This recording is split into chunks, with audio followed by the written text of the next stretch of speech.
की बड़ी खबर आपको बता दें, कोलकाता आरजीकर कांड से जुड़ी सबसे बड़ी खबर। आरजीकर कांड में संजय राउत दोषी करार दे दिया गया है। सोमवार को दोषी संजय राउत को सुनाई जाएगी सजा। पिछले साल 4 नवंबर को सीबीआई दाखिल की थी चार्जशीट। केस में पीड़ित परिवार समेत 41 लोगों ने गवाही दी। सीबीआई ने संजय राउत के खिलाफ, हम आपको बता दें कि तमाम जो सबूत थे वो दिए और 9 अगस्त को आरजीकर मेडिकल कॉलेज में हत्या हुई थी। सीबीआई ने संजय राउत के लिए फांसी की सजा की मांग की है। तो क्या फांसी की सजा होगी या नहीं होगी, ये अभी तय नहीं हुआ है। हम आपको बता दें कि पिछले साल 4 नवंबर को सीबीआई ने चार्जशीट दाखिल की थी। केस में पीड़ित परिवार समेत 41 लोगों ने गवाही दी थी और अब सोमवार को यह तय होगा कि आखिरकार फांसी की सजा दी जाएगी या नहीं। हालांकि परिजनों का यही कहना है कि सख्त से सख्त दिया जाए और मृत्यु दंड दिया जाए। तो कोलकाता के आरजीकर हॉस्पिटल में ट्रेनी डॉक्टर से रेप और मर्डर केस में सियालदह कोर्ट आज फैसला सुना दिया और हम आपको बता दें कि आरजीकर कांड में संजय राउत को दोषी करार दे दिया गया है और सोमवार को अब सजा का ऐलान होगा।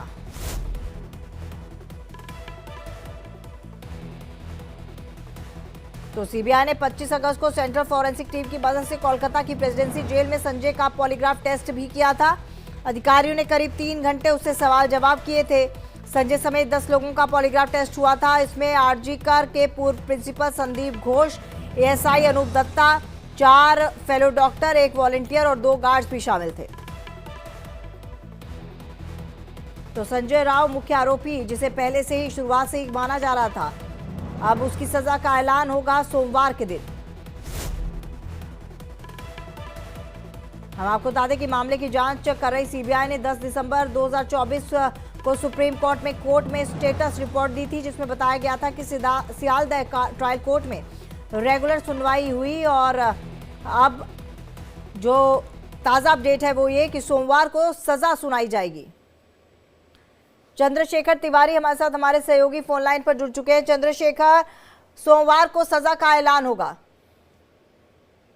जी बिल्कुल, जैसा कि हम दिखा रहे हैं कि आज संजय राउत को कोर्ट में पेश किया गया है और वहीं विचारपति अनिवन दास उन्होंने दोषी करार दिया है संजय राउत को इस आरजीकर मेडिकल कॉलेज बलात्कार और हत्या कांड में, जहां की हमने, अगर मैं आपको कोर्ट रूम की अगर हालात बताऊं तो उस हिसाब से हमने जिस तरह से देखा कि जब पहली बार संजय राउत को कटघरे में लाया गया तब विचारपति ने परिवार के वकील और सीबीआई के वकील से पूछा कि क्या आपने जो हाई कोर्ट में केस दर्ज किया था उसमें क्या कोई स्टे ऑर्डर लगाया गया है, तो वहीं पर बताया गया कि नहीं, किसी तरह का कोई स्टे ऑर्डर नहीं है। उसके बाद ही विचारपति अनिवन दास ने संजय राउत को दोषी घोषित कर दिया और उसके बाद कहा कि सोमवार को इस पर सजा सुनाया जाएगा। वहीं हमने देखा कि किस तरह से संजय राउत, अगर मैं आपको बताऊं तो वो विनती की गुहार करता हुआ दिखा। उसने कहा कि मैं बेगुनाह हूँ, मुझे फंसाया गया है।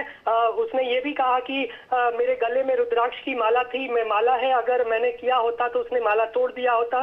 लेकिन विचारपति इससे प्रभावित नहीं हुए और उन्होंने कहा कि अगर जैसा कि मेरे सामने सीबीआई ने सबूत रखा है सारे इन्वेस्टिगेशन के बाद, उसमें दोषी आप ही पाए जा रहे हैं तो आपको सजा मिलना तय है, आप दोषी हैं और सोमवार को हम अगली सुनवाई करेंगे। वहीं पर हमने नाटकीय रूप भी देखा कि इस तरह से संजय राउत को जब ले जाया जा रहा था इस सुनवाई के बाद, तब संजय राउत ने पुलिस वालों को, जो वहां जो पुलिसकर्मी मौजूद थे जिन्हें उन्हें लेकर जाना था, उसने कहा कि मुझे धक्का मुक्की ना मारा जाए। तो इस तरह का नाटकीय मोड़ भी आया। संजय राउत अंत तक गुहार लगाता रहा कि मैं निर्दोष हूँ और मैंने ये नहीं किया है, मुझे फंसाया गया है। उसने यहाँ तक कहा कि जैसा मुझे आईपीएस ऑफिसरों ने कहा, अफसरों ने कहा, मैंने वही किया है।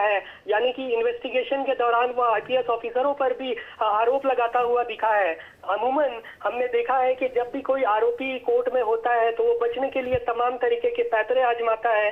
कहीं ना कहीं यहाँ भी वही हम देख सकते थे कि किस तरह से बचने के लिए संजय राउत ने तमाम पैतरे आजमाए ताकि विचारपति कहीं प्रभावित हो और उसे सजा से बचाया जा सके। लेकिन फिलहाल जो विचारपति ने अभी जो विचार दिया है उस हिसाब से संजय राउत दोषी है इस मामले में और सोमवार को इस पर सजा सुनाई जाएगी। उम्मीद है, जो आशंका है कि सबसे अधिकतम जो है वो मृत्युदंड और उसके नीचे आजीवन कारावास तक की सजा सुनाई जा सकती है इस केस में। जी चंद्रशेखर, जो सबूत पेश किए गए थे, क्या कुछ पता चला है कि किन किन सबूतों के आधार पर संजय राय को सजा सुनाई जाएगी, और क्या कुछ सबूत जो थे वो सीबीआई के पास थे?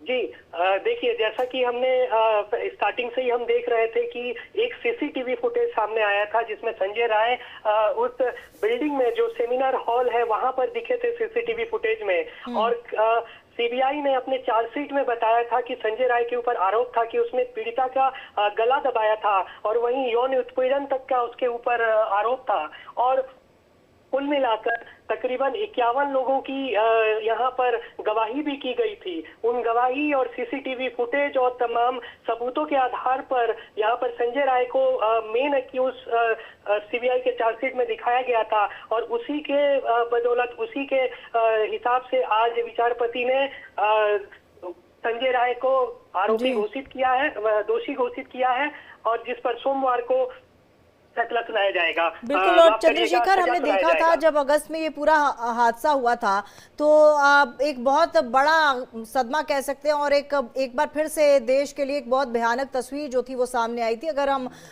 लड़कियों के मुद्दे की बात करें, महिला सुरक्षा के मुद्दे की बात करें, और डॉक्टर्स का भी एक बहुत बड़ा तबका था जो विरोध में उतरा था, और काफी दिनों तक ये विरोध जो था सरकार के खिलाफ जारी रहा था, महिला सुरक्षा को लेकर जारी रहा था, खुद डॉक्टर्स की सुरक्षा को लेकर जारी रहा था।